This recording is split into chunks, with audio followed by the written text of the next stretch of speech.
over our 50 years. God has been faithful. Never once did we ever walk alone. Thanks to our kids, Dan and Jan, Ron and Janetta, Laurel and Jody. When they heard about this party, they got busy and they all did something to get things rolling. And here we are today in this beautiful place with no great big glitches or messes, having a wonderful time. Thank you, and our grandchildren, Ben and Colin and Beth and Darby, who plays the piano so nicely up there. Reagan, Derek, Keaton, Sam, and where is David and Liam? Thank you. What a blessing they have been to us throughout the years. As our children and grandchildren, God couldn't have given a better family. Each one of you has been an important part of our lives. Each one of you. We appreciate the love we have shared with family and friends and the gift of having each one of you celebrate with us here today. And I can't not thank Ralph for being such a wonderful husband.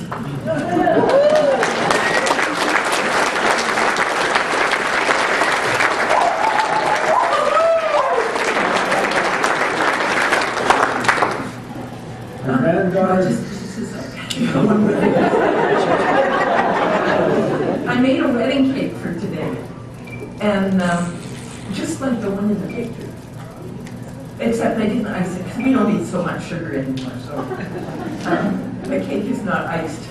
But they wouldn't let me bring it. They said I could bring it, but I couldn't serve it because it wasn't made in a registered kitchen. So if you want a piece of wedding cake, you'll have to stop by the farm.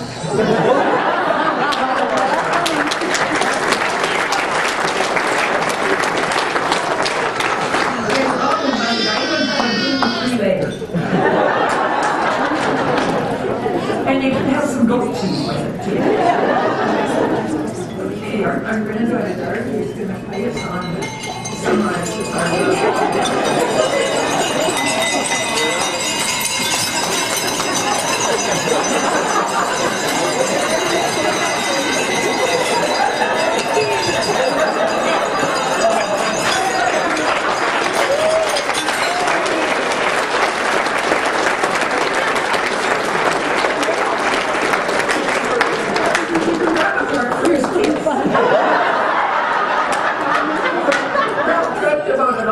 He says he dreamt about that all summer.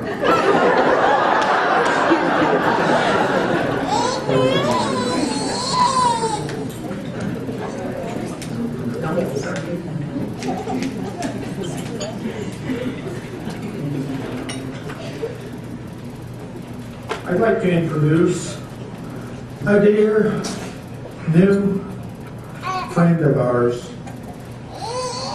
friends Alan and Francine Allen. Ed Allen. Did I say Allen? Okay, just get a little bit in this up. Anyway, Ed is the pastor of our church, and he is a wonderful pastor. Everything that he says is focused on the Lord Jesus. And he knows how to present the gospel, the good news of Jesus, very well. And so after this love song, just come up here, Ed, and we'll go from there.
How about that lovely life of mine?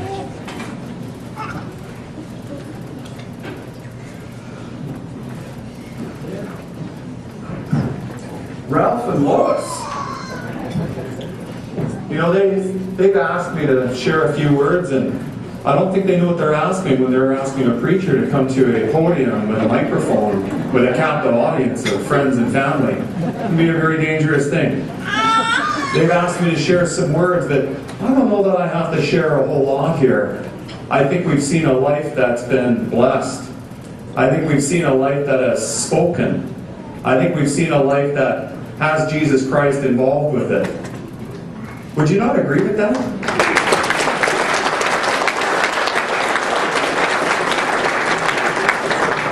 Well, I just want to say praise the Lord. I have only known this couple, this young couple, for about 6 months.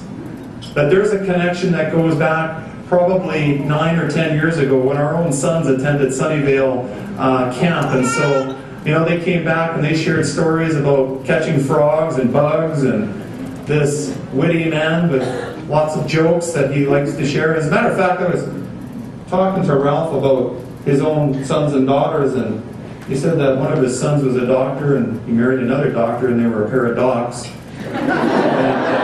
It took me just a couple of seconds to really get that because he said it with such a straight face. But I want to tell you, they've really become like Grandma and Grandpa in our church, Daystar Church here in Leduc. And, one thing I just want to say, there are people that kind of come and go from the church, and you can kind of tell, sometimes people have been dealt some things in life where life has kind of gotten them down, and maybe even left them a little bitter at times, and I've noticed that sometimes people, the older they get, sometimes they can get bitter. But when I've seen Ralph and Lois, I've seen something different. I've seen people that have gotten better over time. I can tell that they've made some choices in their lives that have led to a sweetness about their personalities and lives. And I have a friend that says it's usually the wife that makes you a better man, and I can tell that it's really been a reciprocating thing in this relationship. But we're talking about the fruit of the Spirit here, and one of the things that we know about the fruit of the Spirit, one of those aspects is joy. And I can see joy in this relationship. And as a matter of fact, I see an unbroken line in the family, and the sons and the daughters and the grandchildren. I don't even know you guys as the grandkids, but I'm telling you, I'm proud of you. And I don't even know you. Yeah, come on, give it up for them.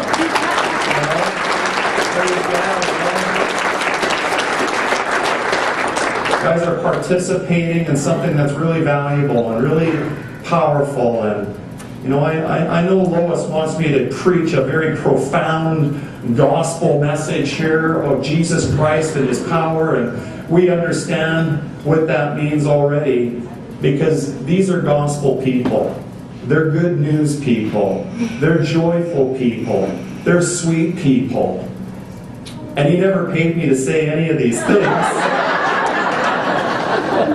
I want you to know that.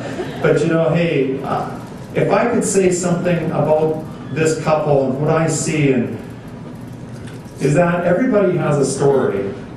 And I didn't really know the whole story until I, like yourselves, have sat and had fellowship with the family and with them. And the truth is that they've been able to weather the storms because of their faith in God and their faith in Jesus Christ, their commitment to the house of God and the people of God. And, they have lived a life that's very full. And I know that when it's time for them to be promoted to glory and pass from here, that they will live the life full and they will die empty. This is a couple that have lived with service in their spirit and commitments to people, and they have touched a community, and they have touched many lives. Would you not agree?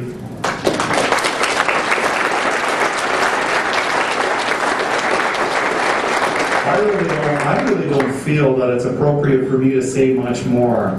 Things have been said. Your life has spoken very well of what it means to have Jesus Christ and true faith, authentic faith in your life. There is no pretension in you at all. And I want to tell you from the bottom of my heart, it's my privilege to be your pastor at this season of your life. And I can tell that you guys are the real deal. You are authentic. You see it in your family. We see it in your lives still. And truly, and these people as well, absolutely. And truly, we honor you. Fran and I, we honor you today. You are a testimony of God's goodness and grace. And people are defined by their commitments, and we can tell that your family is committed to you and you are to them, and what a legacy to leave in this community and the lives of your family. I don't want to say any more, actually, and I promise. Other than, you are welcome to visit the church that they attend, Daystar Church, located on CW Gates Road and Rollyview Road. We have a great church, and I will say this in closing. I'm starting with my first closing now. Is this. Honestly, we have some pretty, I'd say, strong music. Contemporary, we have drums, we have guitars, we got synths, we got a giant screen in there, and so on. And honestly, we have focused a lot on young families, and I was amazed to see, the mature of the saints starting to come into the doors of the church. And then there's Ralph and Lois, and I'm always a little concerned that the music might be a little bit too loud. And Lois has said to me, not at all.